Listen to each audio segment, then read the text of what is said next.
All right, the Pelicans take on the Lakers tonight in the semifinals of the in-season tournament. What are the key matchups to watch? Any rotation changes coming? Will the refs play a factor? Will Guillory of The Athletic helps me preview the game in today's episode of Locked On Pelicans. Let's go.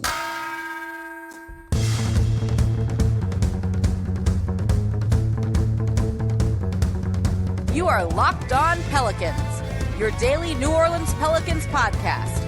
Part of the Locked On Podcast Network, your team every day.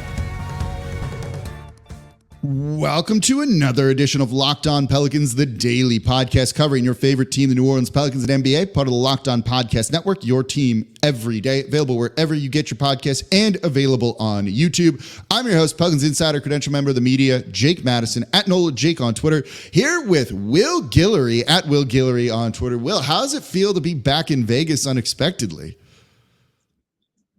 It's good, man. This is actually my third time here since I came here for Summer League. I came here for Team USA with BI, and now I'm back for the in-season tournament. So I need to just go ahead and just start getting my mail sent out here so I can get real comfortable out here in Vegas. I know you've been on planes a bunch recently, so I appreciate you taking a couple of minutes here to preview this game because this is pretty fun. So today's episode of Locked On Pelicans brought to you by FanDuel. Make every moment more. Right now, new customers get $150 in bonus bets with any winning $5 moneyline bet. It's $150 if your team wins, like the Pelicans. Visit FanDuel.com/LockedOn to get started. So you're in Vegas. You're there covering the team and everything. Does this feel different? Does this feel like more than just technically a regular season game, which it is? Oh, I mean, no question. Anytime it's the Lakers versus the Pels, it feels like something, especially when all of these guys are healthy. It's not too often we've actually gotten a chance to see Zion and BI versus LeBron and AD, and then you put it in Vegas with the in-season tournament with $500,000 on the line. Yeah, it feels like a lot. And I think for the Pelicans in particular, they're taking this very seriously just because they're a franchise that just hasn't won as much. They haven't been on these big stages with the bright lights. So they want to give these young guys an opportunity just to see what it feels like. So I think it's a big deal for them, no doubt. Yeah, is that how it was kind of feeling after the game in Sacramento? You know, did it feel like they kind of amped up the preparation just a little bit? Were they treating it more like a playoff game than like a regular season game? Yeah, I think if anything, you saw just with Willie Green's rotations, it looked like a playoff game. With BI basically playing 8 man, right? Minutes in that game, they cut the bench. Jordan Hawkins got a DMP, which I know some Pels fans were fired up about. He kind of cut the rotation. He leaned on his main guys a whole lot. You even saw him sitting Zion a little bit at the end for defensive purposes. So I think they definitely took the game very seriously. And I think not only with the in-season tournament being a big deal, but they knew that Sacramento was going to be fired up because they beat up on Sacramento a couple of times in New Orleans, just a few weeks ago. So they knew Sacramento was going to come in locked in, really wanting to show them something in that game. And I think that's what made the win even more impressive, that they took that early punch and they just walked them down and gradually just kind of beat them up a little bit in that second half. So, yeah, I think it was a really impressive win. I think you saw how much they were really locked in for that moment, which is a great sign for a really young team. Well, so when you were on with me last time, I was almost asking you leading questions about this team in a way, and you seemed very calm about them, saying they just needed to simply play better, right? You said that about BI and Zion, just like they weren't playing well enough. It wasn't so much that they can't coexist or other things. I was just going to see if I could get a quote out of you. And you just said they've got to play better. They've got to elevate their game and kind of figure a couple of things out. And I mean, looking back on it these past 2-3 weeks, it seems like you were right on that. Is this kind of what you were expecting from this Pelicans team right now? Almost peaking once they finally got everyone healthy. Zion playing at a higher level. BI having arguably, you could say, maybe the best game of his Pelicans career on the road in Sacramento with how he played, even shooting threes.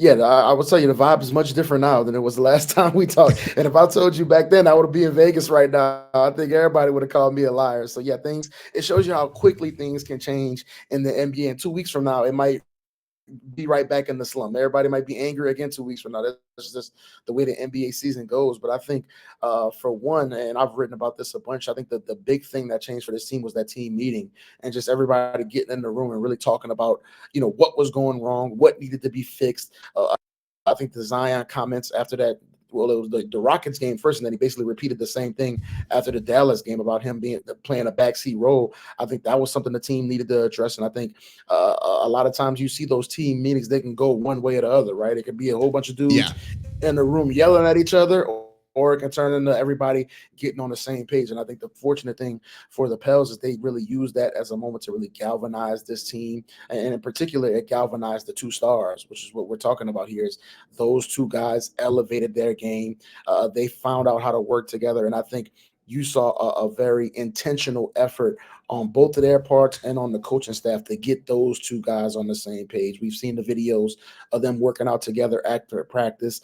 They're communicating more. I think they're very conscious of, we have to work together. We have to make this thing work. And I think everybody else has kind of followed suit. And then on top of that, a huge part of this is just getting healthy. I think that's what you saw in particular that Sacramento game. Trey Murphy having a big impact. CJ McCollum's back, and he's playing well.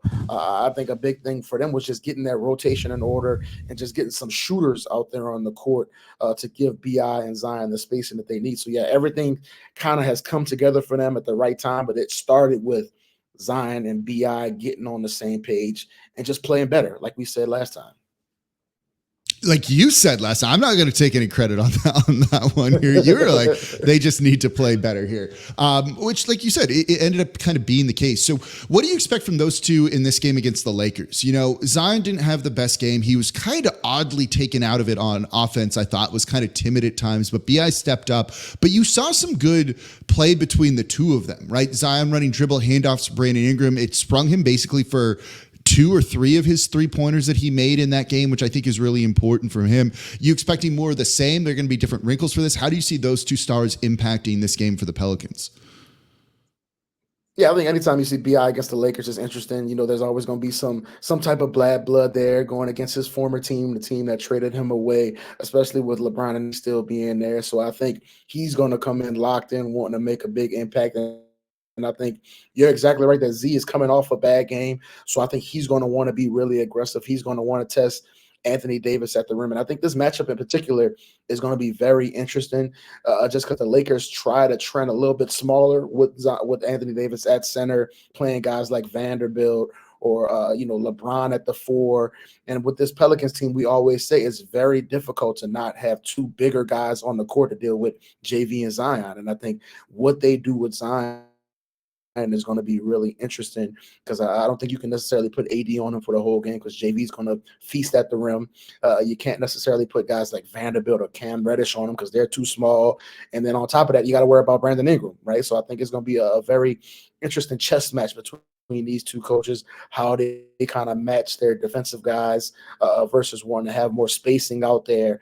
I think it's going to be very interesting. But again, it starts with Zion and Brandon Ingram. If those guys are really aggressive, if they're getting into the paint, it's going to put a lot of pressure on Anthony Davis to not only protect the rim, but keep JV off the offensive boards, which is, I think, is going to be a really big storyline in this game as well. And I think also just, again, how these two coaches handle, I think both of them are going to be very deliberate in saying, Jared Vanderbilt, you take those shots. I think on the other side, they're going to say Dyson Daniels, Najee Marshall, if you're in the game, we're going to allow you guys to shoot. And how much of those coaches respond by saying, we got to take some of our defensive-minded guys on the court to give our stars the spacing they need. And how much can those quote-unquote non-shooters make enough shots to keep them on the court? Because I think it's going to be really hard for the Lakers to defend if they don't have Vanderbilt and Cam Reddish out there. And if you take just even one of those guys out there, I think it's going to free up BI and Zion to really make a big impact on this game. Yeah, I want to talk about that coming up. It's like literally noted on my notes here is like defensive assignments and things and getting into the rotation. So you teed it up perfectly. You're a professional here, Will. And Valanciunas in the third segment. So I love this. We're going to get into all of that coming up here next in today's episode of Locked On Pelicans. Right now, though, I'm excited to tell you about FanDuel, America's #1 sportsbook. Because as the weather gets colder, the NBA offers stay hot over at FanDuel. Right now, new customers get $150 in bonus bets with any winning $5 money line bet. That's $150 if your team wins. You think the Pelicans are going to beat the Lakers? Bet $5 on it. You win that $5 bet if the Pels win, and you get $150 in bonus bets. So if you've been thinking about joining FanDuel, there's no better time to get in on the action. I love it because the app is super easy to use. There's a wide range of betting options, including the spreads. The Pelicans are currently a 1.5 point underdog. It's actually fairly close. You've got the player props, the over-unders, and tons more. So visit FanDuel.com/lockedon. Get in on the NBA action. Have more fun watching these games here. FanDuel, it's an official partner of the NFL and the official sportsbook of Locked On. And thank you for making Locked On Pelicans your first listen today and every day. We're here Monday through Friday, the #1 Pelicans podcast, coming to y'all breaking down the game. We're going to get into some X's and O's here with Will Guillory of The Athletic, getting his great insight on here. You set it up. That was awesome. We didn't plan this out ahead of time. Well, let's look at like the defensive assignments, right? I was just on the Locked On Lakers podcast talking with them about it. They were upset by the way that I had you coming on with me instead of me bringing them on, which was kind of funny.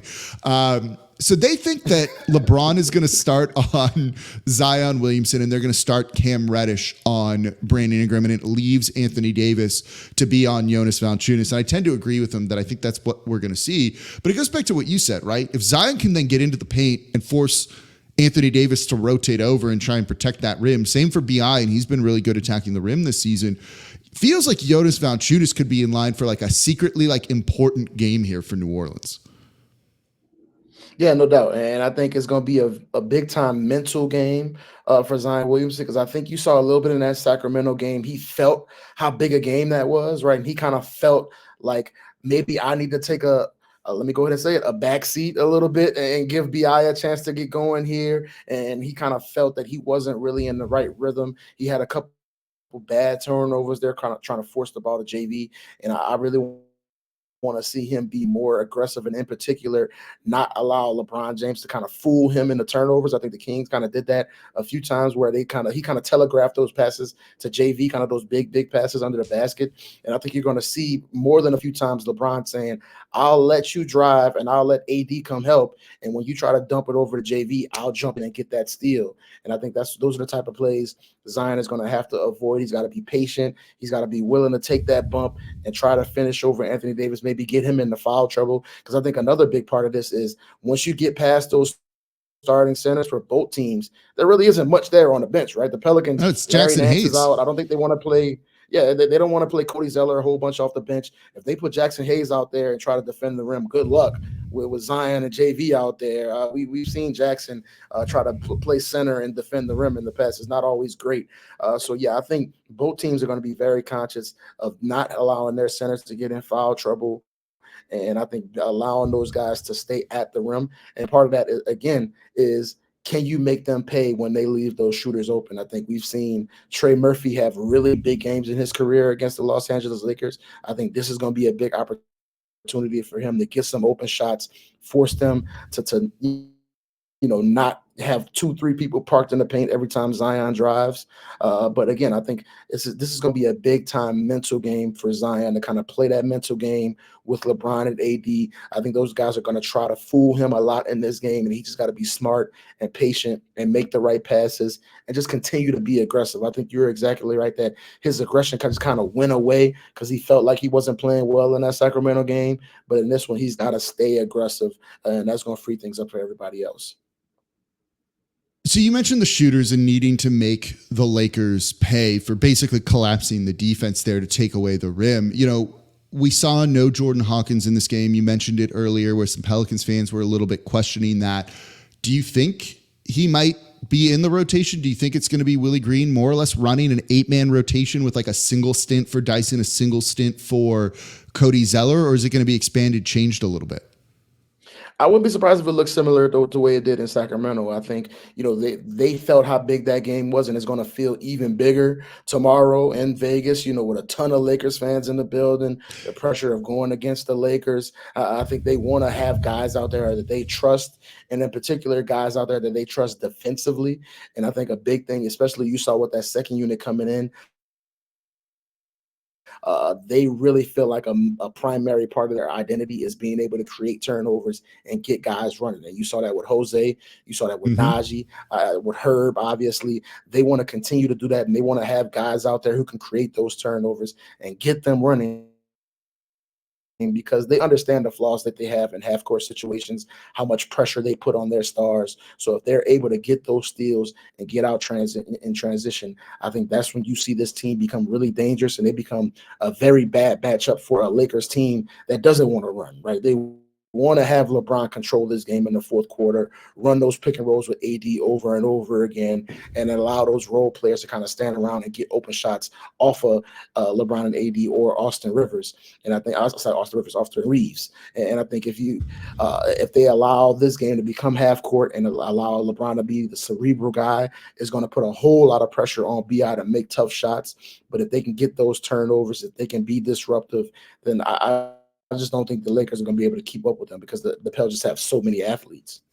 Yeah, the Locked On Lakers guys were really intrigued by this matchup, and I wouldn't say that like I came away from that interview I did with them with them feeling that they think they're very confident going into this one. And it's really interesting, right? Because we don't have like a ton of data to go on. You know, Zion played against the Lakers one time last year, and they didn't have Brandon Ingram here. So seeing how the Pelicans approach this game, how they go against a team that's in theory going to be in competition to win the West, I don't really know with this Lakers team, but it's going to be interesting to see how they kind of approach it with like a full healthy roster, because we've never seen something like this, let alone in like a pressure-packed situation. You mentioned the Anthony Davis, LeBron James pick and roll.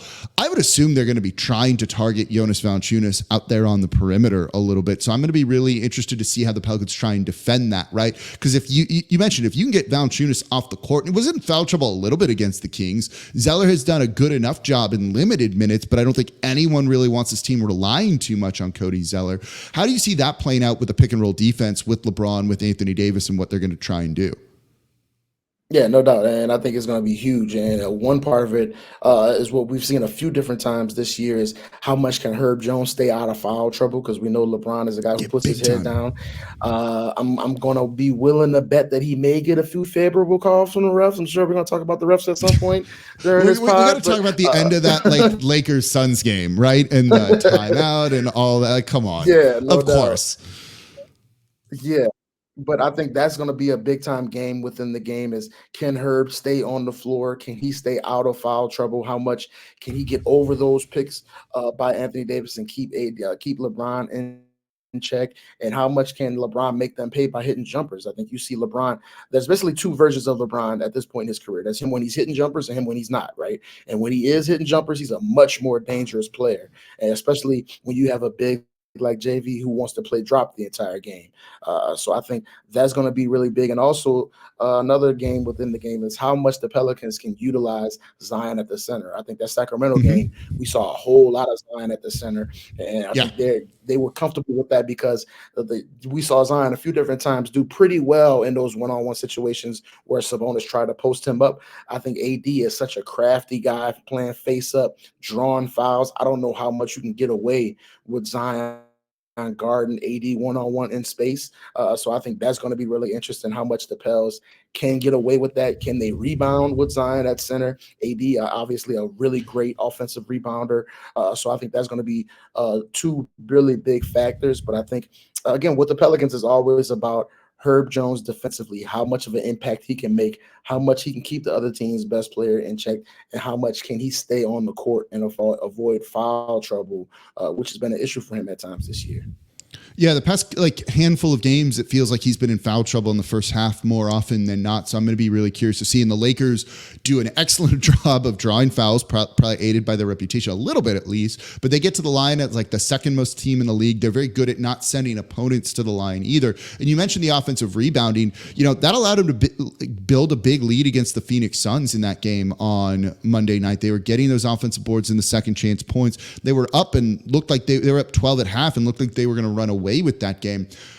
Let's have some fun. Let's talk refs and a couple other miscellaneous things that I have planned here coming up in the next segment. We save it for the third segment here, where we don't get in too much trouble. That's coming up here next in today's episode with Will Guillory on Locked On Pelicans. Right now, though, I'm excited to tell you about Prize Picks. Prize Picks is daily fantasy made easy. Instead of battling thousands of other players, including pros, sharks, you just pick more or less on stat projections for 2 to 6 players, and then you watch the winnings roll in. And it's super simple, right? You can even do cross-sport plays here. So if you want to take LeBron James plus Travis Kelce at a 10.5 combo of 3-pointers made in receptions, you can do that. And Prize Picks even offers a reboot policy, so your entries stay in play if one of your players gets injured. For football and basketball games, if a player exits the game in the first half, doesn't return, that player is rebooted. Prize Picks is the only daily fantasy sports platform with an injury insurance policy, and it's super easy to go make your picks.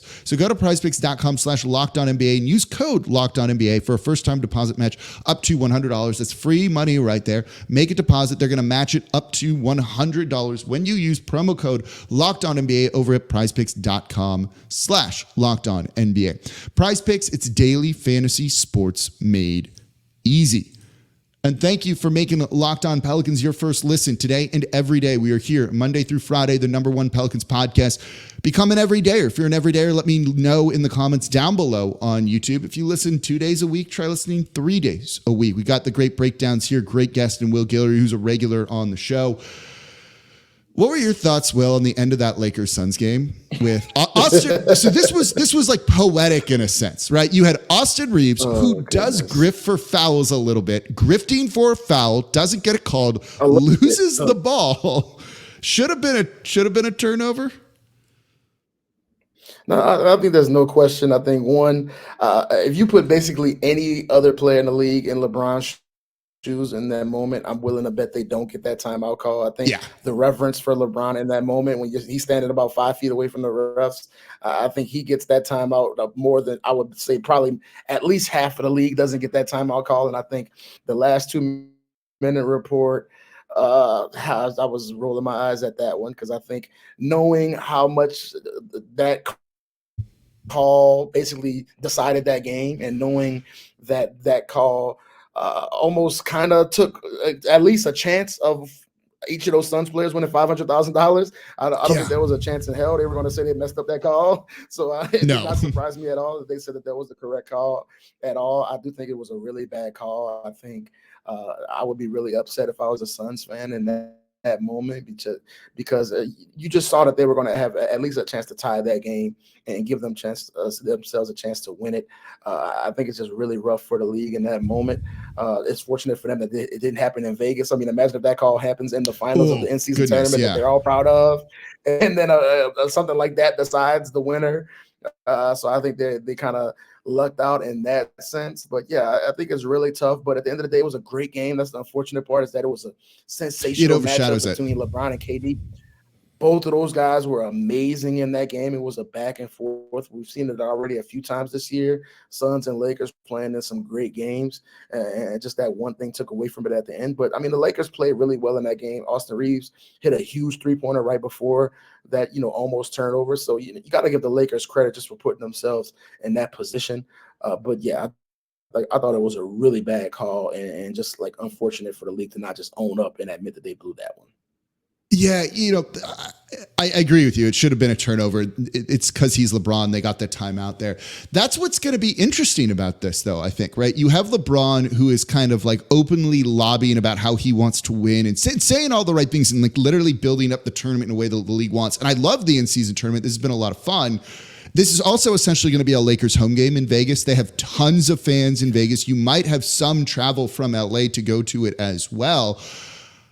If I'm a Pelicans fan, I'm a little nervous about how the refs are going to be impacted in this one, particularly when you know that the Lakers go to the line. They have the 4th highest free throw rate in the league in terms of free throws divided by field goal attempts here. They don't send teams to the line. This one has potential to have the narrative at the end of the game be what were the refs doing or something like that, it feels which could overshadow a very good game.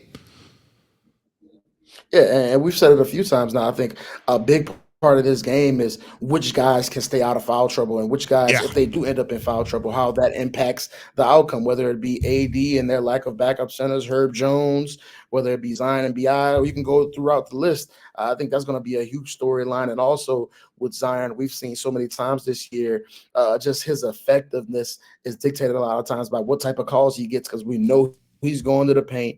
We know people are going to hit him. We know people are going to bump him. And it's just a matter of, is he going to get those calls or not? How many times can he get to the free throw line? And also how much he gets frustrated by lack of calls. And I think one quiet storyline during that Kings game was, I think, a big galvanizing factor for the Pels was the fact that BI just wasn't getting calls in that game whatsoever. And Keegan Murray was just mugging him. I thought Keegan Murray was just putting hands on him, pushing him that entire fourth quarter in particular, and they just couldn't buy a call. And I think you saw Willie Green a few times get really upset with Tony Brothers. And I remember one time, I think he just called a timeout purely just to yell at Tony Brothers. I don't even think he talked to the guys on the bench. He just talked to Tony Brothers that entire timeout. And I think partially that kind of lit a fire under BI.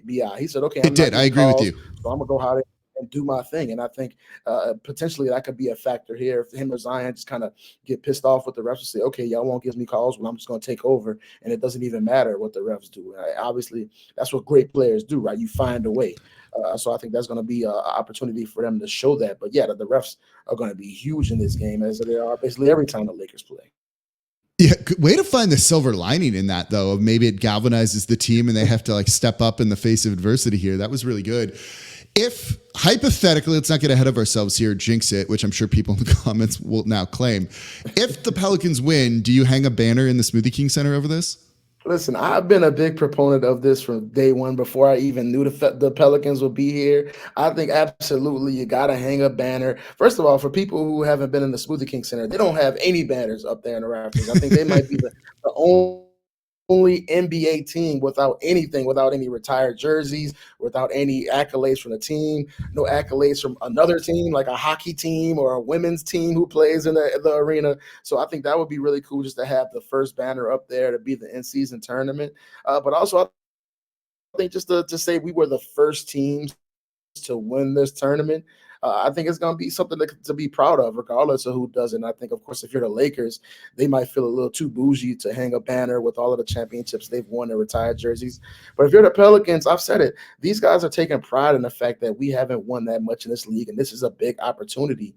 And I think, yeah, if you win this, you should take pride in it. I want them with T-shirts and hats. I want the pics of Zion in the locker room with the cigar like Joe Burrow. I don't know about a parade. That might be a little bit much. But, yeah, you should take pride in it and celebrate it because this is a meaningful moment for all of these guys.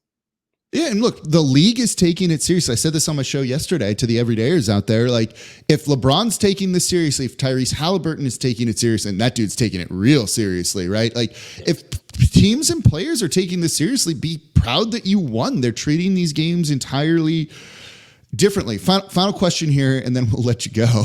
I got to be careful on this one. How do you saw the clip of Zion and BI saying they haven't thought about how they're going to celebrate if they win?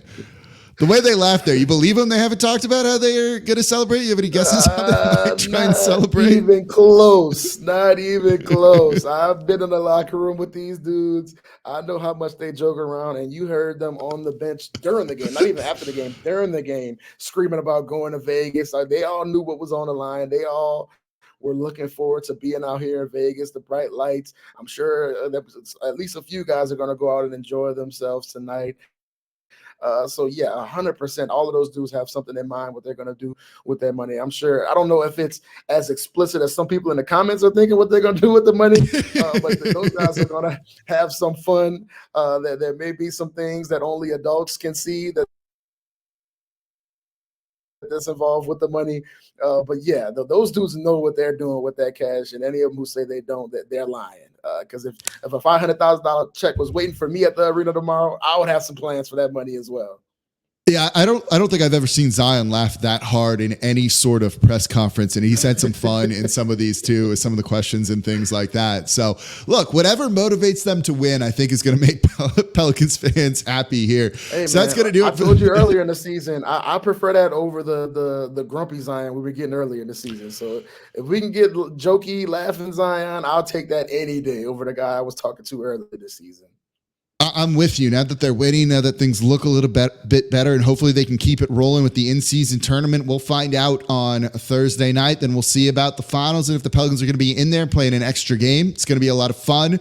That's going to do it for this episode of Locked On Pelicans. I'm Jake Madison, your host, at NOLA Jake on Twitter. He is Will Guillory from The Athletic, at Will Guillory. Appreciate y'all listening. Be back tomorrow to recap the game.